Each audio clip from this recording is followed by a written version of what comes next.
Thank you very much for this kind invitation. I've been there physically in person 2 times years ago, but I feel I'm a friend of the Institute and of Susanna and of all those that I've met there, and I don't remember how many times I spoke virtually, but it is always a very nice opportunity for me to keep thinking about uh, this issue, especially the pontificate of Pope Francis, because my relationship with Unisinos started and has coincided basically with these 10 years of Pope Francis pontificate. So we talk about uh, Pope Francis' contribution to church reform, challenges, and perspectives. And I think that the starting point has to be that uh, we passed the 10th anniversary of his election. So we have seen more than 10 years, almost 10 years and a half of Pope Francis pontificate. And this is not something that we should overlook because we all remember that at the beginning of his pontificate, Francis said that he thought that his pontificate was going to be a short one, 4 or 5 years. He said, and instead we are beyond the 10-year mark. And also because there have been very important pontificates in recent church history that have not reached this goal of the 10 years, not John the 23rd, not Pope Benedict. And so this is a pontificate that is different from the previous ones, also because of that.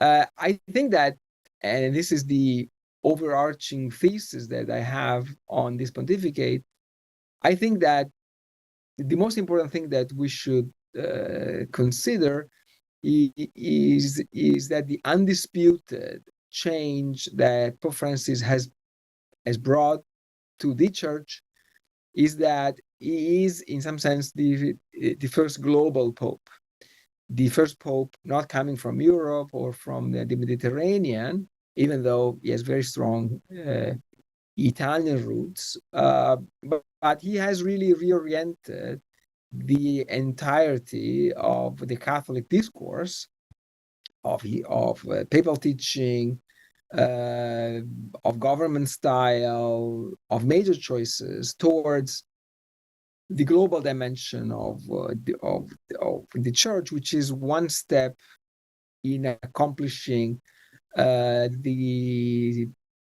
this path towards a more Catholic church. Global and Catholic, they mean slightly different things, but I believe that the turn towards the global church is really part of a process towards a fuller Catholicity of the Catholic Church.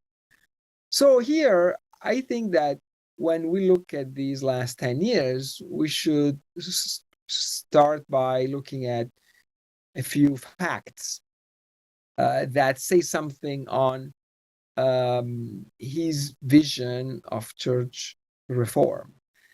I will not list the encyclicals, the exhortations, but I think that there are a few important facts that should be mentioned here. First, the assemblies of the Bishops' Synod, beginning with the two assemblies, one after the other in 1 year, 2014, 2015, on family and marriage, of 2018 on the youth, of 2019 on the Amazon region, and the convocation of this very special synod that is part of the synodal process that starts in 2021 with two assemblies planned for October 2023 and October 2024.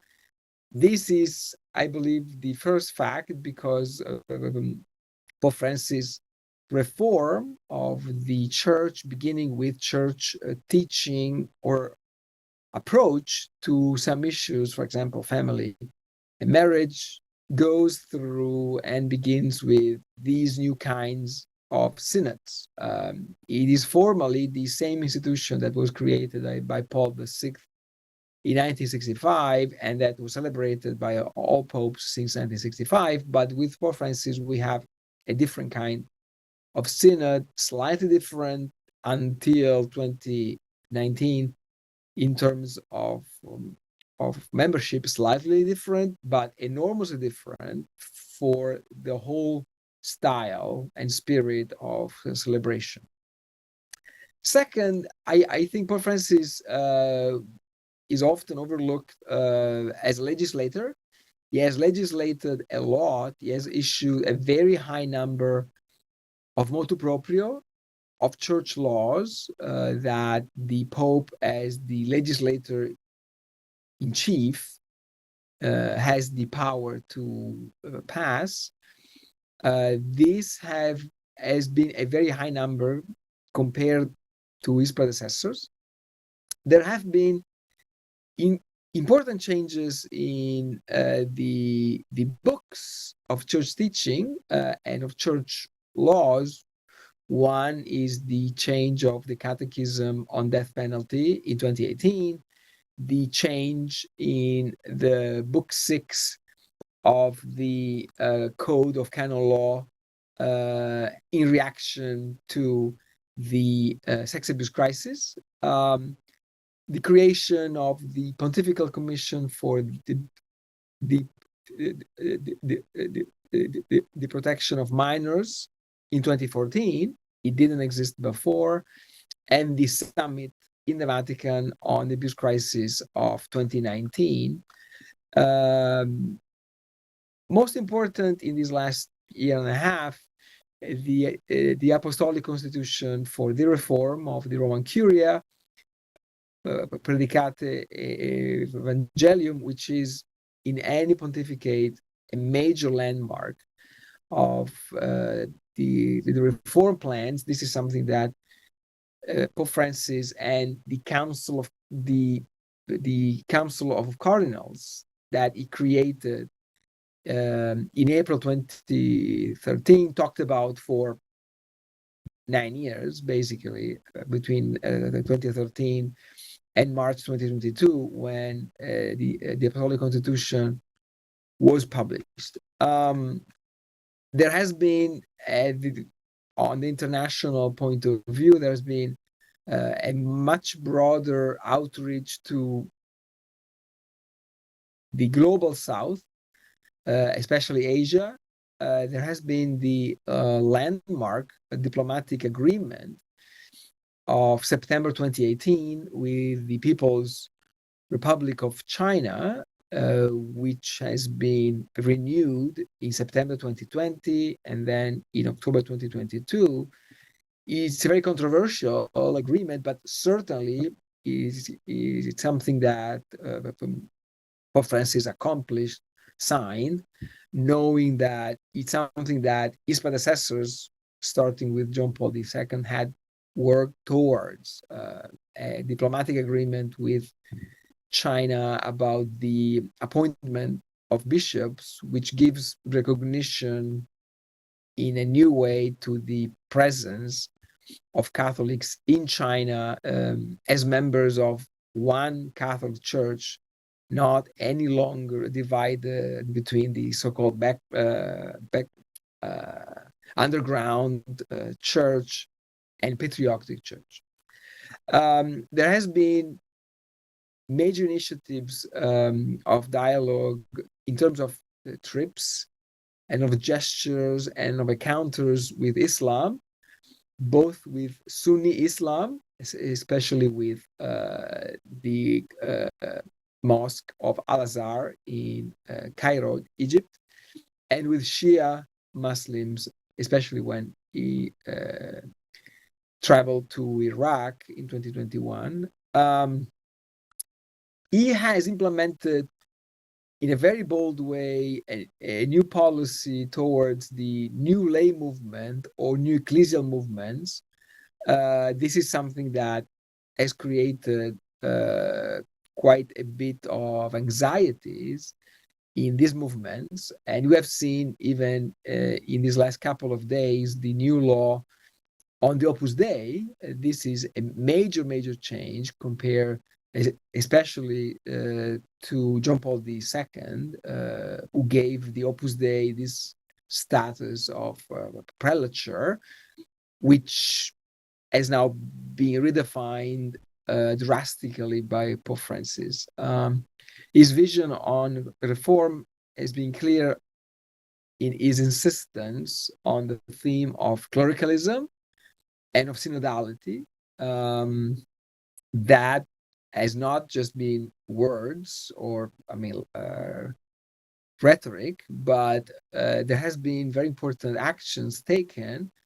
One was stopping the two investigations against the US women religious that were launched during the pontificate of Benedict XVI. These investigations that were hostile against the major group of US nuns were stopped close to the beginning of his pontificate in December 2014. He called two study commissions on the diaconate of women, whose outcome is not clear yet, but clearly that was something that had not been done before. And one important thing is that he decided to slow down first and then to stop the negotiation between the Vatican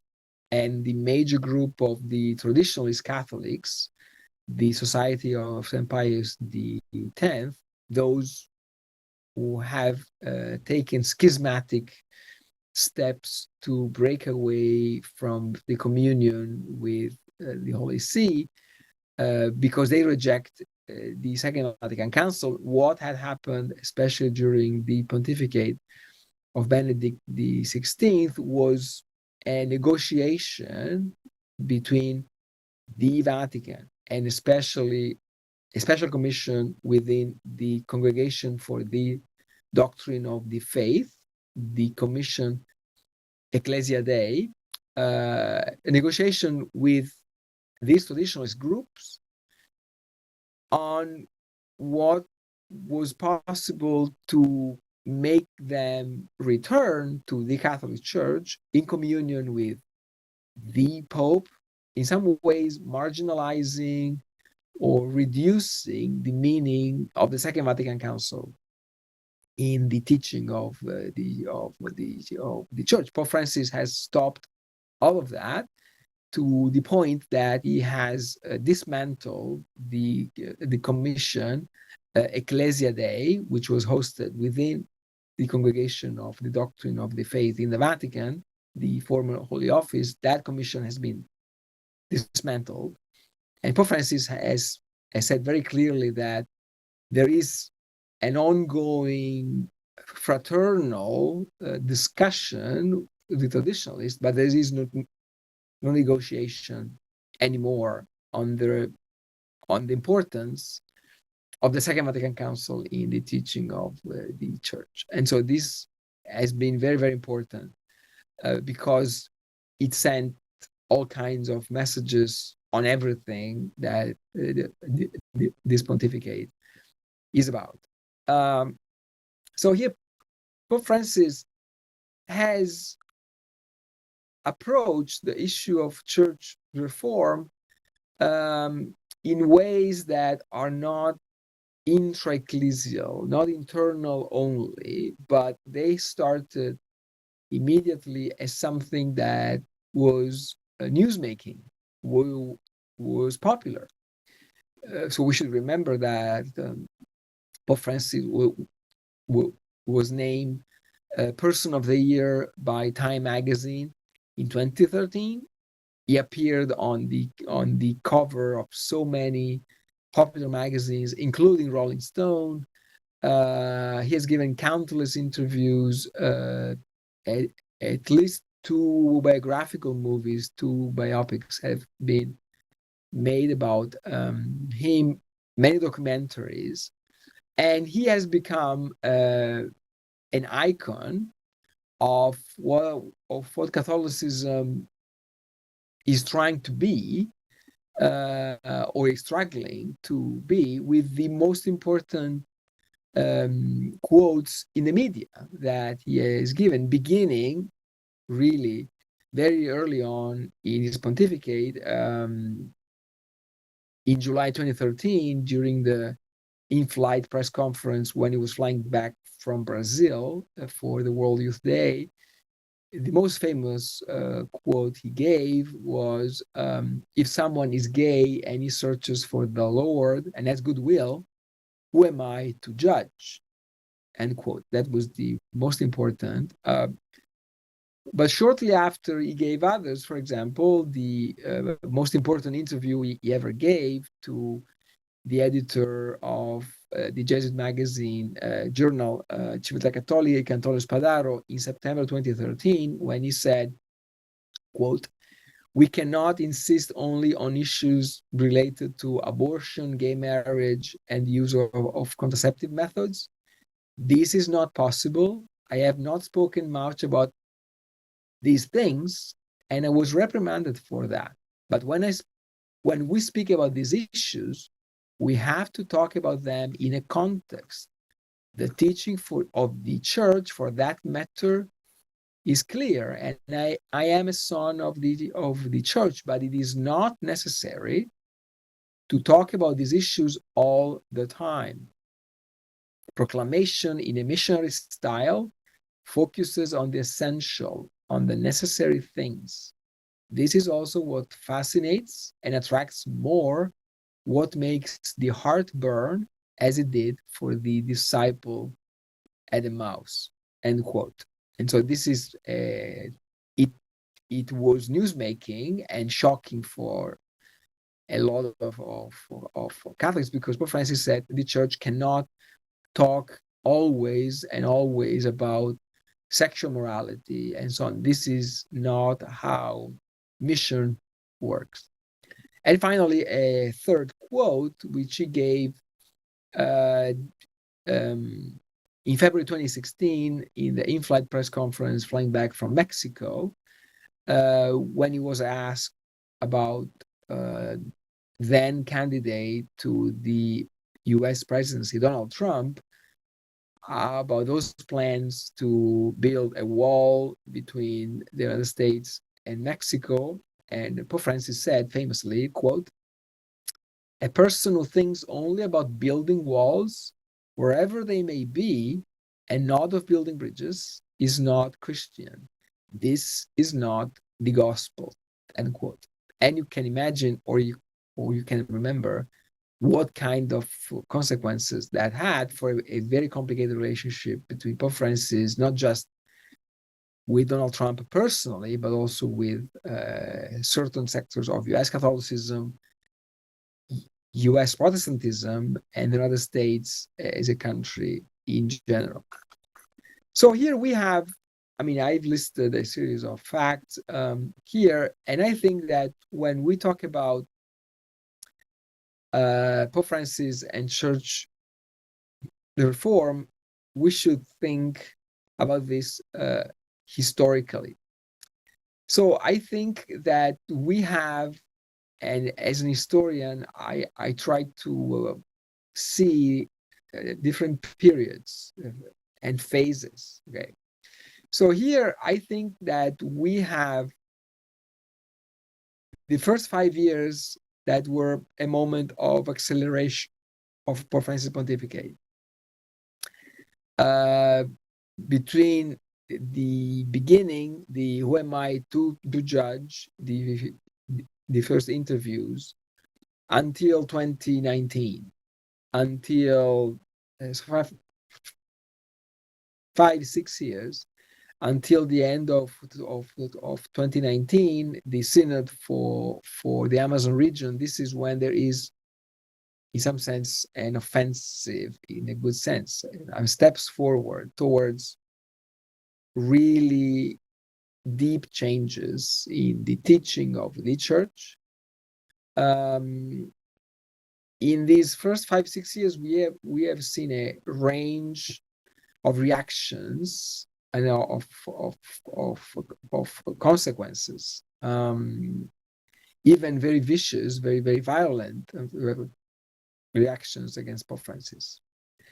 I think that then there is a second 5-year period which begins and overlaps with the end of the first phase with the second 5 years. I mean, beginning in 2018, more or less. And there are, and these are 5 years that I believe represent a moment of decantation or of stabilization of the ecclesial situation, also in terms of church politics.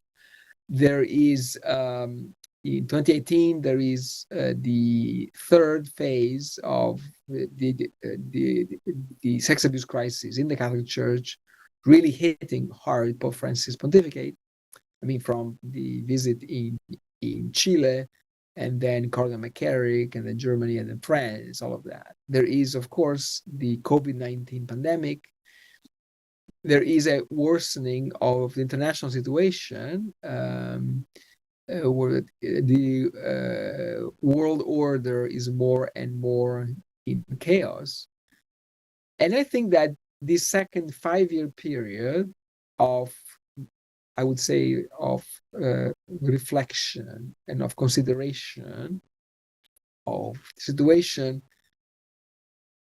come to an end at the end of 2023, early 2024, also because of the death of Pope Benedict XVI, which liberates not Francis personally, but liberates other energies, I think, in the church. That has been an extraordinary moment in the life, in the history of the papacy. A pope elected who cohabits, lives together basically in the same Vatican with the Pope Emeritus, who had just resigned. That is extraordinary. Okay, so that comes to an end. And now I believe that there is the potential that we will see in this pontificate a third phase, which begins with the Synod of October 2023, and that could open a second moment of acceleration. And that's something that maybe we have seen in these last few weeks or a couple of months, the choices of Pope Francis for the new cardinals that will be created at the consistory at the end of September in Rome. Of course, the preparation of the synod, the appointment of the new prefect of the dicastery for the doctrine of the faith, that who is now Monsignor Fernandez, who is one of the new cardinals that will be given the red hat in Rome at the end of September. That is really a major change, because 40 plus years of Ratzinger and Ratzinger's lineage come to an end with the first prefect from Latin America, from the south of the world, not from Europe, and so on. So we might see now, and also because with the synod in Rome opening on the 4th of October 2023, we might see major changes, or at least the discussion on possible major changes. So here, when we talk about the major reforms of Pope Francis, I have divided them in 4 categories. The first one is a very strong emphasis on the idea of spiritual reform.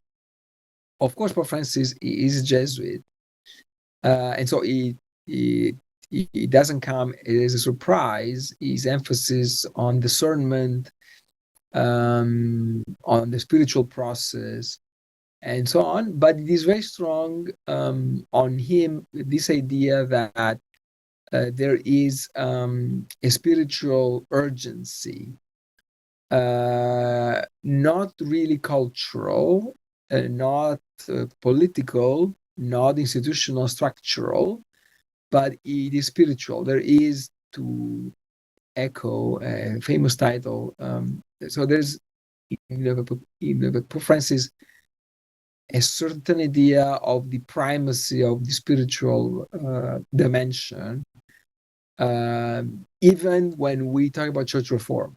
If it doesn't start from a spiritual conversion, a spiritual examination of the problem, we're going nowhere. And so this is the first thing that I think we should consider when we talk about Pope Francis' view of church reform. Also because, yes, he's the first Jesuit, but I think we could ask ourselves, and we'll talk about that for a long time, on what kind of Jesuit is Francis. He's not really just a Latin American Jesuit, but he's a Latin American Jesuit with Italian roots. He's from Argentina and not from Brazil, for example, or Central America. And so that's it's something that has to be part of the picture when we talk about Francis and the spiritual element in church reform. A second category is the institutional. So here Francis has not been shy about the need of deep institutional reform in the church. He has taken a very different approach from what was Pope Benedict's approach, which was a little more hands-off to what concerns church governance. And so, just a few examples here, Pope Francis has made important changes in the Vatican finances, the role of the Vatican Bank, the role of what kind of Roman Curia the castories have a role in handling church money, Vatican money. As I said, the major reform of the Roman Curia with the Constitution of March 2022, which is more about a more responsive Roman Curia, which is more receptive to what happens and to what comes from the peripheries, so-called, of the church. There has been the new book 6 of the Code of Canon Law, which is the penal code on crimes, which is a project that started before Francis was elected, but before Francis decided to bring that to completion. And of course, there's this process of synodality, which is not just purely theological, but it has an impact on the institution, on the institutional culture, on the functioning of the institutions of the church. We don't know yet exactly what kind of consequences this will have, but certainly synodality is part of an institutional vision. Third category, I think, Pope Francis' vision of the reform is deeply rooted in the Second Vatican Council. In some sense, Pope Francis has faced a new phase in the history of the battle for meaning of the Second Vatican Council. I don't know how this is in Brazil, but if you live in the United States or in the Anglo-American world, it's clear that his decision in 2021 to reverse the law that had been passed by Pope Benedict XVI in 2007, allowing in a very liberal way the celebration of the pre-Vatican II Mass has been very controversial. And so here Pope Francis has made a very strong argument for the theological and ecclesiological meaning of the liturgical reform. So he has made that very clear, but that is suggestive of his view of the role of the Second Vatican Council in the Church, not just for what happens within the Church's walls or in the sacristies, in our parishes, but for what the Church wants to be in the world. And this is my fourth category. This is really a global pontificate for a church that is now facing a moment in the disruption of the global order. Let's just think about how Catholics worldwide are divided between what is necessary, what can be done. For example, for the war in Ukraine, there are deeper divisions within Europe, East-West Europe, north of the world, south of the world. So this is important because Pope Francis has been accused in a very stupid way by some Americans, North Americans, to be a liberal Catholic. But Pope Francis is not a liberal Catholic, is fully aware of the limits and of the contradiction that are built in a certain liberal culture. And so his message is about something else, but is not a reactionary either, is not a nostalgic of the old world when everything was supposed to be perfect. He's not one of that, but he has tackled in ways that are more direct and more courageous, I think, what it means to be Catholic in the Middle East, in Asia, in Europe today. And so this is really part of his vision of what needs to change in the Catholic Church that cannot be governed only out of an Italian culture, Roman culture, European culture, but really needs to be part of a conversation that I think involves all corners of the Catholic communion, and that's very complicated, of course, because it's not easy to take people from other continents and bring them to Rome, and everything will be perfect fine. It doesn't work this way.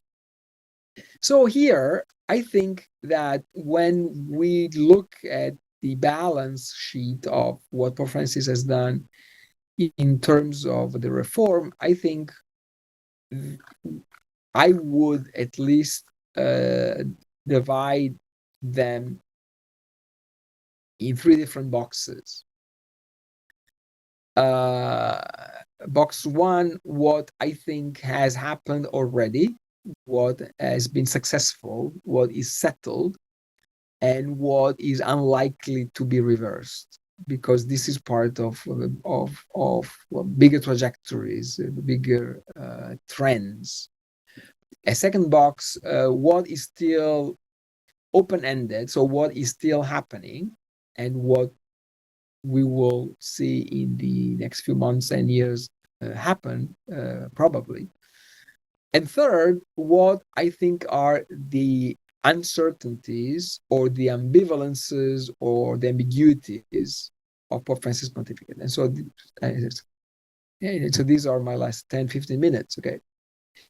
So the first, what has been accomplished, is, I think, settled, what has been done successful. First is this idea of the church as something that is about uh, mercy, a merciful God, a merciful doctrine. This is not unique of Pope Francis, because we knew already, for example, that at the Second Vatican Council there was the priority of the pastoral dimension, that doctrine cannot be used as a weapon against people to beat them over the head with the catechism. But in Francis, there has been a special emphasis on the theology of mercy, on what it means to be merciful, not something that is optional, something that you as a pastor, you as a bishop, you as a lay Catholic can do if you just feel like that. No, it's something that is central. And this is really part of how this pontificate started. And this is bigger than the idea of discovering a Jesus Christ who's a social justice advocate.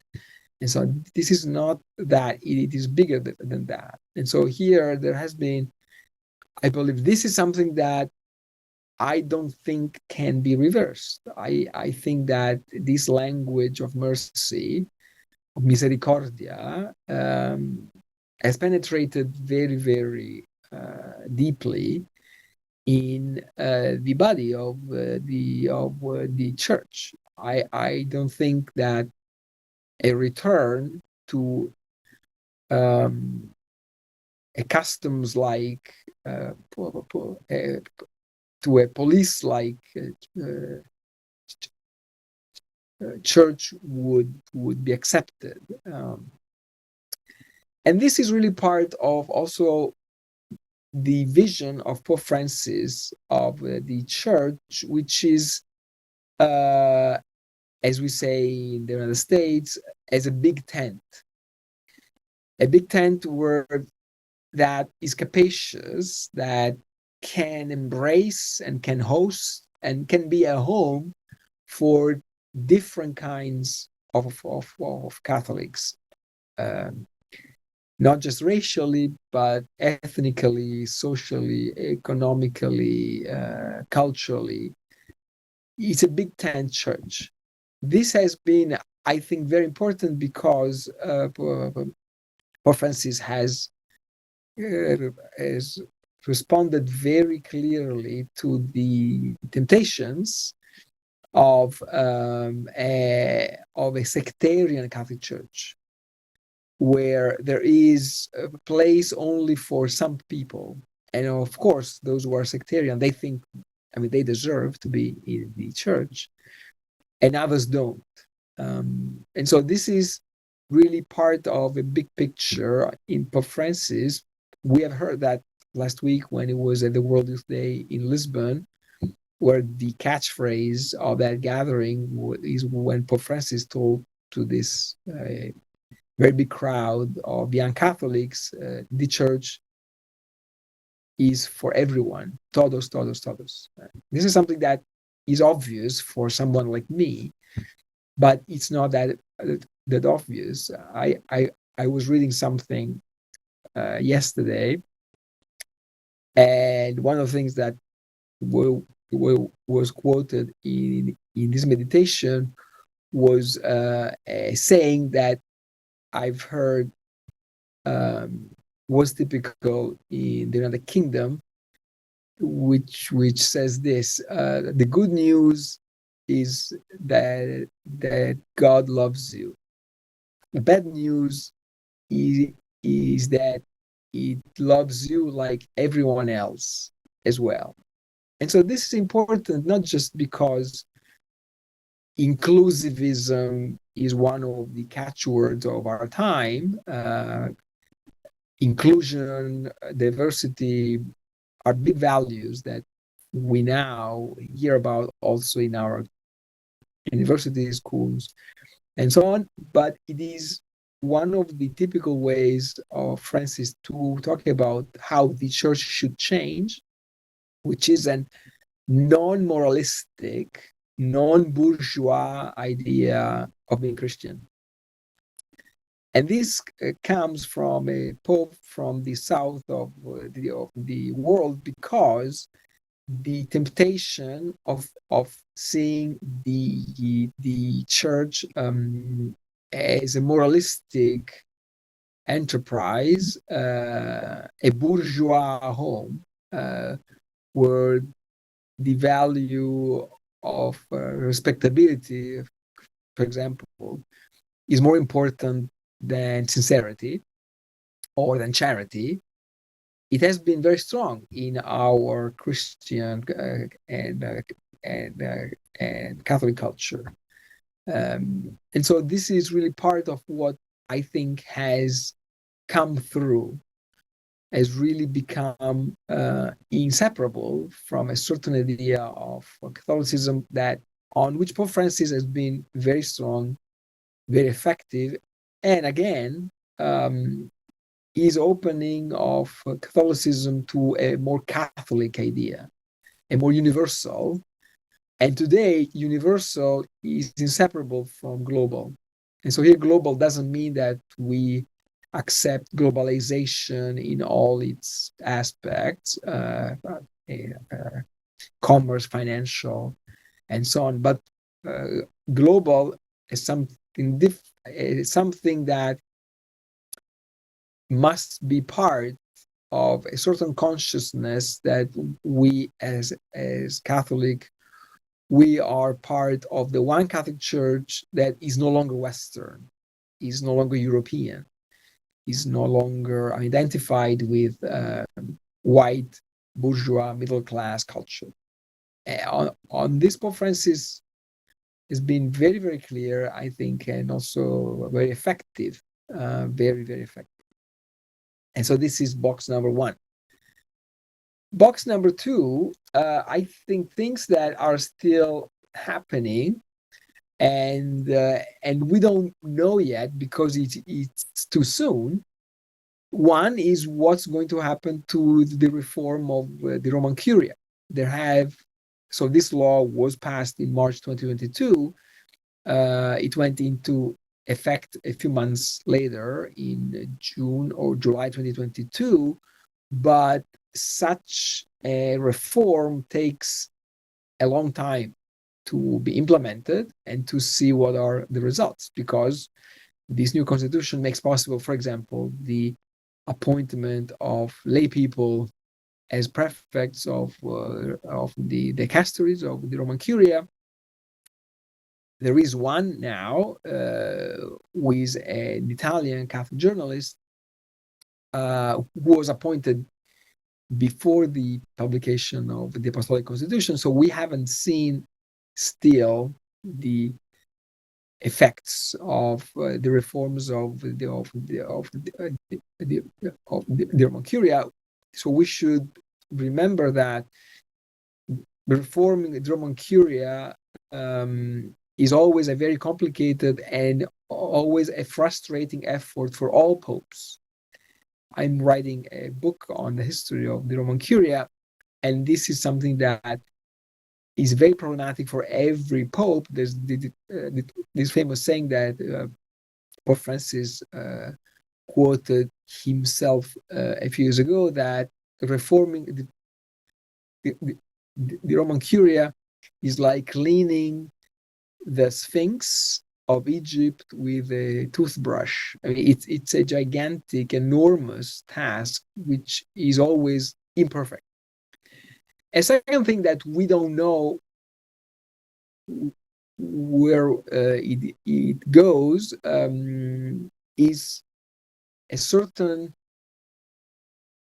dealing of Francis with the resignation of his predecessor, Pope Benedict, and speaking plainly, if Pope Francis will accept the idea that now popes can resign or should resign at a certain age when they reach a certain or not. On this, Pope Francis has said a few things, and lately he has raised doubts on the idea that the Pope should resign as a normal choice. He framed that, especially in the statements he made during the visit to Congo and South Sudan, as something that should be exceptional, that was justified for its predecessor, but not necessarily should uh, be considered and should be decided by every pope. And so we will see,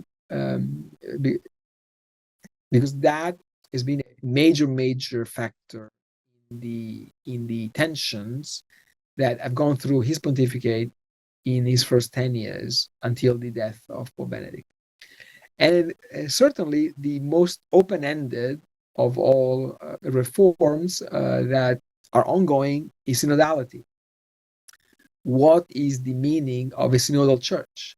What is its meaning for how the Vatican works, for how the bishops, the local churches work, for how the parishes work? This is a field of vast possibilities, but we don't know yet what that means. And finally, what I think are the uncertainties or the ambivalences or the ambiguities of Pope Francis. The first one is, and we should be honest here, I mean, I try to be honest here, is a certain inability of Francis to see the importance of the issue of the role of women in the church. His language is often inadequate. He doesn't know much about women's theology. This is something that has become visible in these last 10 years. And so we will see if the synod changes anything in this, but it's not something on which Francis has given us much to think about in his documents, in his interviews. There has been the idea that we have done that already. We, in the Catholic Church, we have accepted already, or that we are not able yet to incorporate in the teaching of the Church feminist theology, the theology of women. This is something that on which most theologians today would disagree, for example. So we will see how that progresses, if anything, and this is part of a bigger picture on which I wrote in Commonweal a few days ago. What's the role of theology in the thinking of Pope Francis, and theology meaning contemporary theology? Because Pope Francis has a very radical and bold implementation and reading of the best theology of his time. He's not a nostalgic, he's not a conservative. So when he reads de Lubac or Congar or von Balthasar, he doesn't have a nostalgic reading of them. At the same time, Pope Francis likes to show how distant he is from contemporary theology or from contemporary theologians, academic theologians. This is something that might not help what he's trying to do in the church, because whether we like it or not, behind or within every vision of church reform, there is a theology, whether we are conscious of that or not. And so this is something that has emerged, and I think will have consequences if a certain implementation of the synodal process will happen without the support of the theologians. It, uh, it is something that I think was there from the beginning of Pope Francis Pontificate, the absence of a certain dialogue and collaboration between Pope Francis and Catholic theology today. And finally, there has been in these last few months, I think, a more personal, vertical style of government in Pope Francis, where some choices of bishops, cardinals have been very personal or totally personal. This is something that might not always be the best criterion to make choices in terms of personnel. We trust Pope Francis is instincts, but sometimes there is a certain kind of not looking at the institutional consequences of some choices that look peculiar or might not help in his plan of church reform, or might send a mixed message about that. This is the idea that of the Pope who governs very much by himself. For example, is the Pope Francis has called all cardinals the College of Cardinals for a discussion within the college only twice in 10 years. This is very rare. And so this is just one example of a very personal style of government without Roman Curia often on some issues. And this is, I think, one of the uncertainties or the ambiguities or ambivalences in Pope Francis' path towards the reform of the church, and it's the major challenge, I believe, at this point.